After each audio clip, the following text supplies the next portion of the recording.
What's up, guys? Welcome back to the channel. We're working on my old 1979 Mercury 220 horsepower outboard.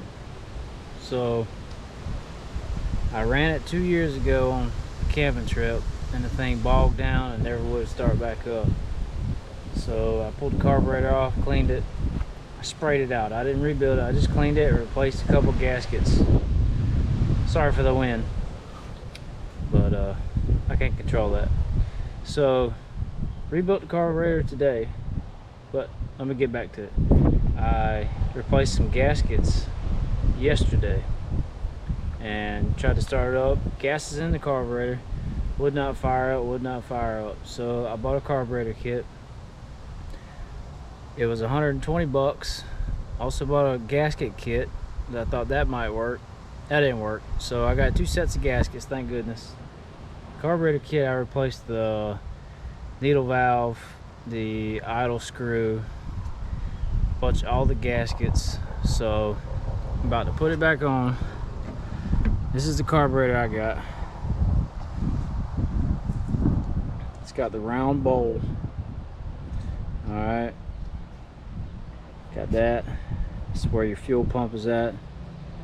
All this is fuel pump assembly, the gaskets. This is where it chokes down at.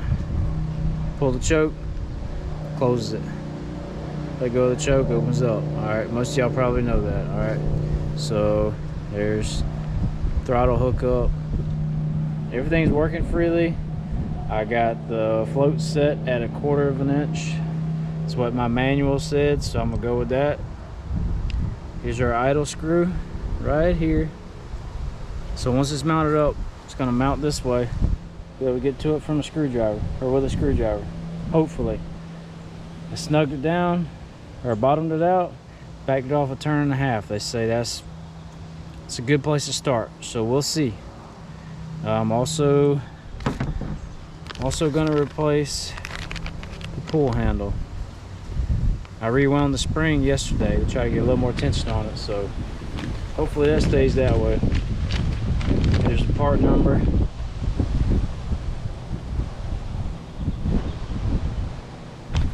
So we'll see if I can get it taken care of. I don't know. This other handle's been on here for 35 years, 40 years, I don't know.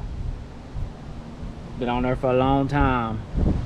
It's bad enough to where it's tearing, so let's see what happens. I forgot to mention this, but this carburetor is a BA2E. I don't know if you can see it. BA2E, okay? Certain carburetor kits will not work for this carburetor. Other ones will. Just need to make sure you get the right ones, is all I can say. I had to look and look and look and look. A lot of them are about $160. If I gotta keep messing with this thing, I'm just gonna go buy a new motor. It's not really worth time to keep messing with it when I can get something that's push button start now. So,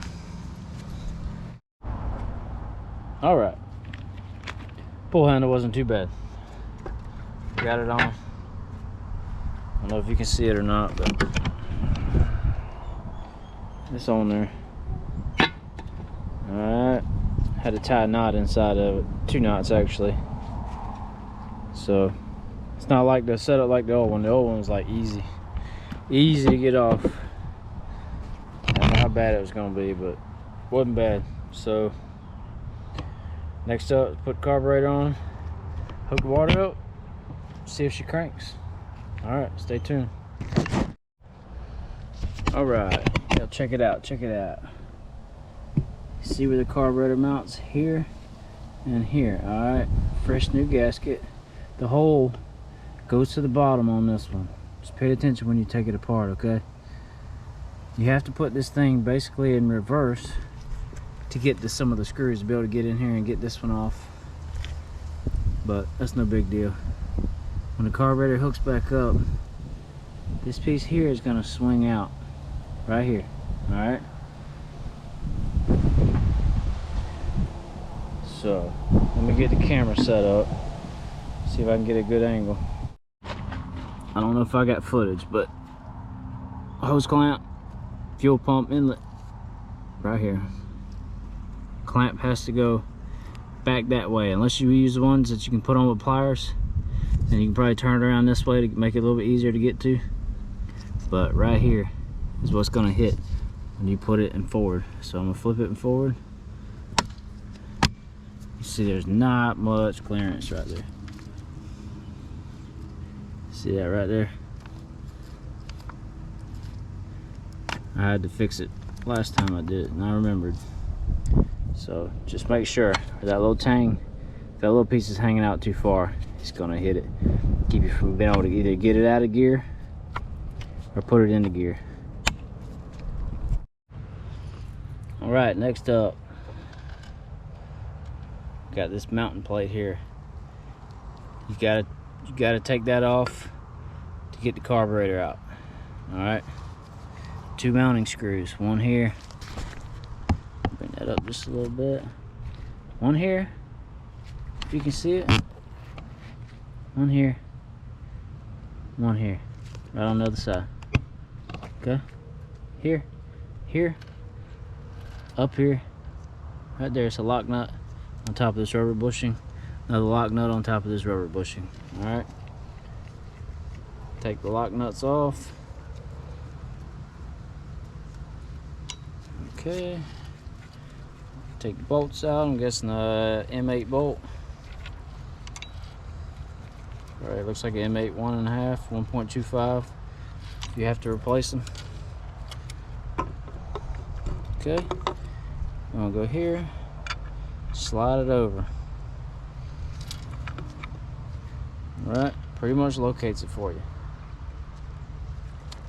Alright, zip these on down, and we'll come back. So you know, these bolts down here are 13 millimeter. One's up top, 11 millimeter.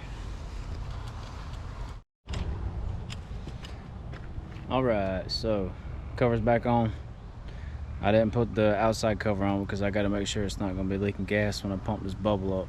So this is where we're at right now. All right, mounted, 3 screws. That one there. Larger diameter in the back. This one here.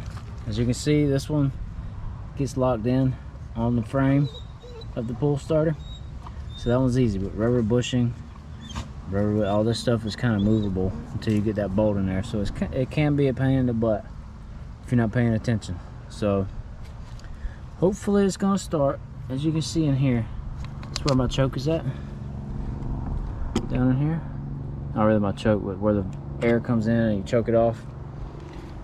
I think that's where my trash is getting in. I think that's where the trash is getting in. It wasn't a whole lot, but there was enough in there after soaking these parts. It could have been gasket material, I don't know. I don't know the last time this carburetor got rebuilt. So this thing's been sitting for about 2 years now, so hopefully we're gonna get this thing fired up in a minute. Stay tuned.